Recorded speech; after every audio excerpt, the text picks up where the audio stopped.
सिर्फ रात के अंधेरे में नहीं, दिन के उजाले में, भीड़ भाड़ वाली जगहों में कुछ ऐसी चीजें होती है जिनका जवाब दे पाना नामुमकिन है। लोगों की माने तो साउथ इंडिया का एक एयरपोर्ट हॉन्टेड है। यात्रीगण कृपया ध्यान दें, फ्लाइट नंबर AE 162 अब प्रस्थान के लिए तैयार है। नवीन पेशे से एक टीवी जर्नलिस्ट है और खबर की सच्चाई तक पहुंचना उसकी आदत। बाथरूम में नवीन की मुलाकात एक आदमी से हुई जो देखते ही नवीन को पहचान गया। हाथ धोते धोते उस आदमी ने कहा, सर, अगर मेरी याददाश्त कमजोर ना हो तो आप वही टीवी जर्नलिस्ट है ना जो मैं थोड़े दिन पहले अपने चैनल पर दिखाया था कि ये एयरपोर्ट हॉन्टेड है। बुरा मत मानिएगा सर, आपके वो भूत वाले वीडियोस देखकर ना मेरे बच्चे को भी डर नहीं लगा। वो हिलता हुआ बक्सा और लिफ्ट में किसी की परछाई, सर मुझे ना सब वीडियो इफेक्ट्स का कमाल लगा। नवीन ने गहरी सांस ली और फिर कहा, बेशक आपने जो देखा वो वीडियो इफेक्ट्स का ही कमाल था, क्योंकि उस रात जब मेरे साथ इस एयरपोर्ट पर वो घटनाएं हुई तो मैं उन्हें रिकॉर्ड करने की हालत में नहीं था। नवीन हाथ धोकर वेटिंग लाउंज में जाकर बैठा ही था कि भाई साहब उनके बगल में जा बैठे और बोले, सर अगर आपके पास वक्त हो तो जरा हमें भी बताइए कि आपने देखा क्या था। वैसे भी हमारी और आपकी एक ही फ्लाइट है, अभी 1.5 घंटे बाकी है हमारे ख्याल से। अपने को पैसेंजर की बातें सुन नवीन ने उसे बताना शुरू किया। मैं उस दिन बाथरूम में था जब मैं वॉश बेसिन में अपने हाथ धो रहा था। मैंने एक आवाज सुनी कि टॉयलेट के अंदर से फ्लश की आवाज थी।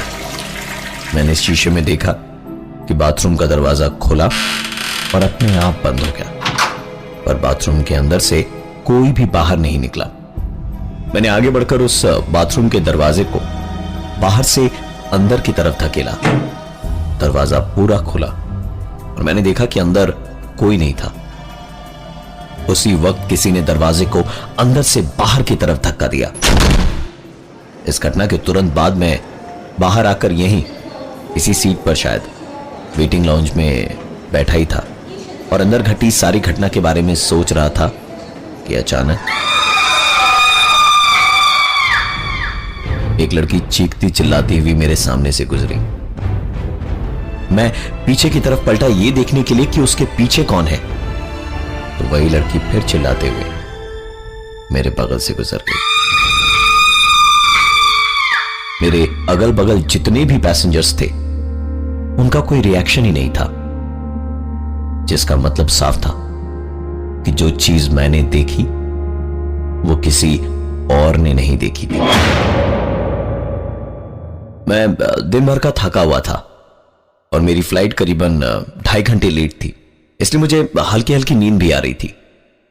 जैसे ही मेरी आंख लगी मैंने मेरे कानों में एक आवाज सुनी, इस विमान में इमरजेंसी के दौरान 2 द्वार है, गेट नंबर 8 और गेट नंबर 8। मेरी नींद टूट चुकी थी। पलटकर देखा तो वहां ऐसा कोई दिखाई नहीं दिया जो मेरे साथ इस तरह की बदतमीजी करता। ऐसा भी हो सकता है कि मैं इन सारी चीजों को फील कर पा रहा था, क्योंकि यहां आने का मेरा मकसद यही था कि मैं पता लगा पाऊं कि लोगों की कही हुई बातें कितनी सच है। मैं अपनी जगह से उठा और कॉफी लेने चला गया। कॉफी शॉप पर मैंने एक कॉफी ली, जिसके साथ कॉफी की शॉप पर काम करने वाले लड़के ने मुझे एक टिश्यू पेपर दिया जिस पर किसी का मोबाइल नंबर लिखा हुआ था। मैंने तुरंत उससे टिश्यू पेपर बदल कर देने को कहा। नए टिश्यू पेपर पर कोई नंबर नहीं था। मैंने अपनी सीट पर आकर कॉफी खत्म करी और जैसे ही टिश्यू पेपर खोला तो वो नंबर वहां भी किसी ने पेन से लिखा था और ऊपर लिखा था हेल्प मी। न जाने मुझे क्या सूझी कि मैंने अपने सेलफोन से उस नंबर पर फोन कर डाला।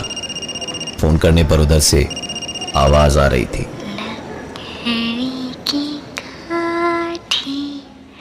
ये आवाज मैं अपने फोन पर तो सुन पा रहा था, पर ऐसा लग रहा था जैसे कहीं अगल बगल ही बज रहा हो, क्योंकि फोन को कान से हटाने पर भी आवाज मैं साफ साफ सुन पा रहा था। मैंने उस आवाज को फॉलो किया तो पता चला कि आवाज सामने रखे डस्टबिन से आ रही थी। शायद फोन वहीं पर हो। मैं डस्टबिन के अंदर झांकने को जैसे ही झुका कि किसी ने पीछे से मेरे कंधे पर हाथ रखा। पलट कर देखा तो कॉफी शॉप वाला लड़का था जो मुझे चेंज देने आया था। इसके बाद मैंने डस्टबिन में झांका तो वहां कोई फोन नहीं था। मैंने दोबारा उसी नंबर पर कॉल किया तो आवाज आई, The number you're trying to reach is currently switched off. Phone disconnect करके मैं अपनी सीट पर जाकर बैठा ही था कि मेरा फोन बज उठा। ये रिंगटोन तो मेरे पास था ही नहीं, तो ये मेरे फोन पर कैसे बजा? मैंने फोन उठाया और मैं हेलो हेलो करता रहा, पर दूसरी तरफ से कोई आवाज नहीं आ रही थी। इससे पहले कि मैं फोन डिस्कनेक्ट करता कि मेरा ध्यान एक दूसरी आवाज की तरफ गया।